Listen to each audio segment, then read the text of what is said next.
guys, welcome back to UK Stocks with Anna. Today I want to talk to you about 3 trending UK shares that have a potential double-digit upside. So with trending shares, it just means that a lot of analysts recently are giving it a buy rating. So these are essentially 3 shares that a lot of analysts in the last 3 months have said that they are a buy. I would love to know in the comments below whether you hold any of these shares or whether you're planning to buy any of these. I personally hold one of them and I'm planning to buy one of the others. So out of the 3, I will hold 2 out of them, and I'll tell you as we go along which ones they are.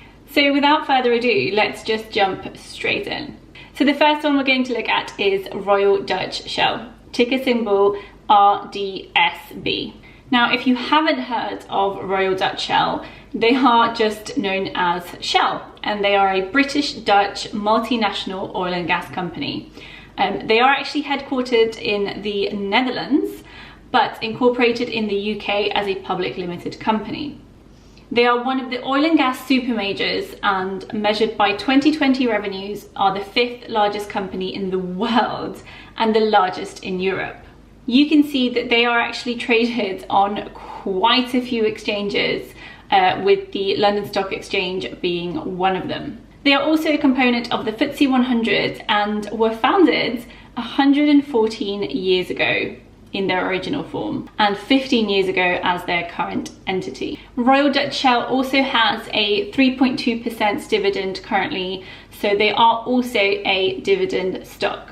So jumping into the TipRanks website, you can see here that the analyst consensus is a strong buy, with 5 out of the 6 analysts in the last 3 months calling it a buy and only 1 giving a hold rating. Now, it does seem like with all of the price targets, even the lowest is higher than the current 1433, with the average price target of 1930. That gives the average price target a 34.6% potential upside.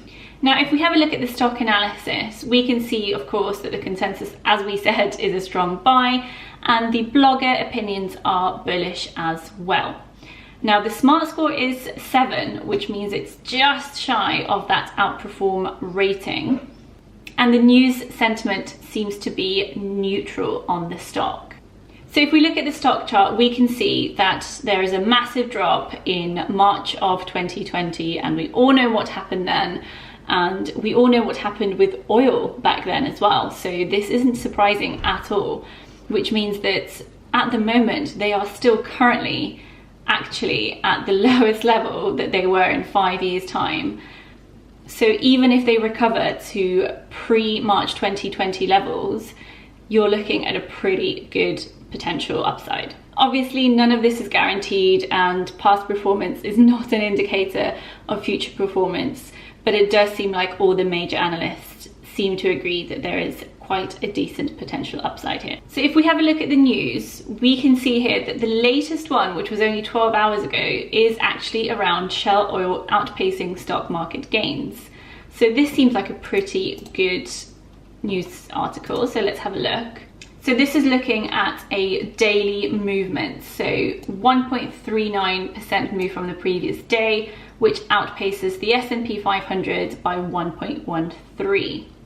They are coming up to an earnings release, and that's expected to report an EPS of $1, which is apparently up 500% from the prior year quarter. Now, obviously, like I said, the prior year might not be the best comparison because of what happened, but it's still a pretty decent gain. Now, personally, I don't invest in oil companies, but if you have nothing against them, then this could be a good stock to buy. Obviously, make sure you do your own research, as this isn't financial advice. The next stock we're going to look at is Taylor Wimpey, ticker symbol TW. Taylor Wimpey is one of the largest British-based house building companies. It is listed on the London Stock Exchange and is a constituent of the FTSE 100. It was actually created from the merger of rivals Taylor Woodrow and George Wimpey in 2007, so it is 14 years old. Taylor Wimpey also has a dividend yield of 2.6%, so it is also a dividend stock with not too bad a dividend. There are much lower dividend yields, so 2.3%, not too bad. Now, as you can see, Taylor Wimpey also has 6 ratings. However, all 6 in the last 3 months have been buy rating. Again, the price targets all show an increase, even the lowest price targets, with an average potential upside of 26.7%. The current price is 164 pence and the high price target is 225. Now, if we look at the stock analysis, the smart score is 5, which is just in the middle. The analyst ratings are a strong buy. The blogger opinions are bullish.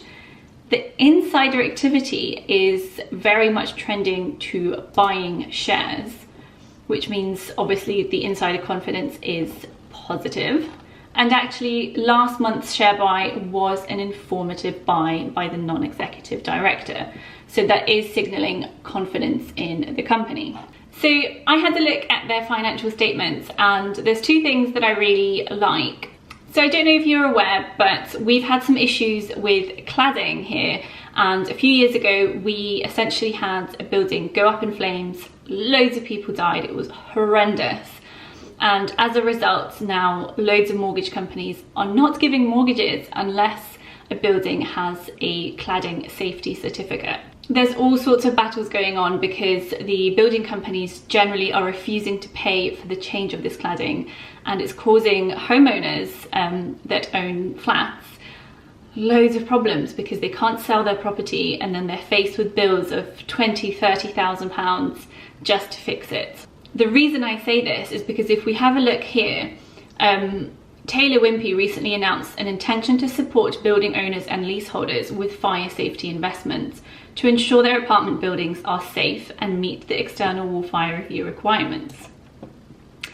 And they've applied this to apartment buildings constructed over the last 20 years. They are making an additional 125 million provision for this. And, you know, the reason they're doing this is to do the right thing for their customers. This I absolutely love. You know, I own an apartment and the stress it caused me to think about the potential issues here and the amount of stress I know it causes other people, I think this will work really well for them, especially press-wise and just the reputational side of it. It's just going to be great for them, I think. They've also said that the 2021 selling season has started very well. They had a stronger than expected recovery of the housing market in the second half of 2020. They started the year over 50% sold for 2021 private completions and have continued to grow the order book. So that all essentially is in line with the fact that everyone seems to be buying homes right now. So it does bode well for them. Again, if we have a look at the stock charts, they did have that massive drop in March once again, but they do seem to have recovered to about half of where they were before everything crashed. But considering the news sentiment seems to be bearish, let's have a look at the recent article. So what do we have here? UK construction boom hits 24-year high as raw materials run low. House builder Taylor Wimpey opposed plans to cut new home emissions. So this is probably why there's the current negative sentiment around them. However, homeowners push FTSE 100 higher. However, this thing, UK construction boom hits high as raw materials run low.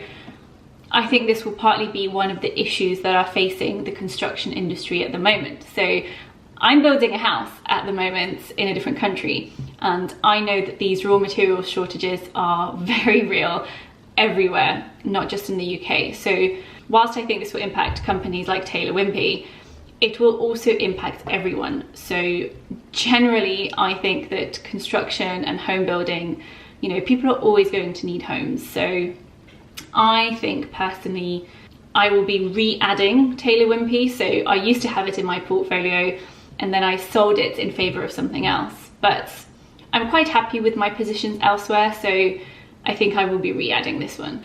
So the final stock I want to look at is National Grid, ticker symbol NG. This is actually one of my largest holdings in my portfolio at the moment, so I'm pretty pleased to see that it's currently a trending stock. Now, National Grid is a multinational electricity and gas utility company that is actually headquartered in London. Its principal activities are in the UK, where it owns and operates electricity and natural gas transmission networks, and in the Northeastern United States. National Grid is one of the largest investor-owned utility companies in the world and has its primary listing on the London Stock Exchange, where it's a constituent of the FTSE 100 index. So as we can see, all three of the stocks today are in the FTSE 100. It does have a secondary listing on the New York Stock Exchange. Now, this seems to be the strongest of them all in terms of the analyst ratings, because 9 analysts in the past 3 months have said that this is a buy rating. Now, the upside here isn't as strong as the others, with the average being 12.9%. However, once again, you can see that all 3 price targets here, from lowest to highest, are higher than the current price. Looks like I might need to add to my position. Now, in terms of the stock analysis, we can see the smart score is 6, so again, a bit shy of the outperform the S&P 500 ratings.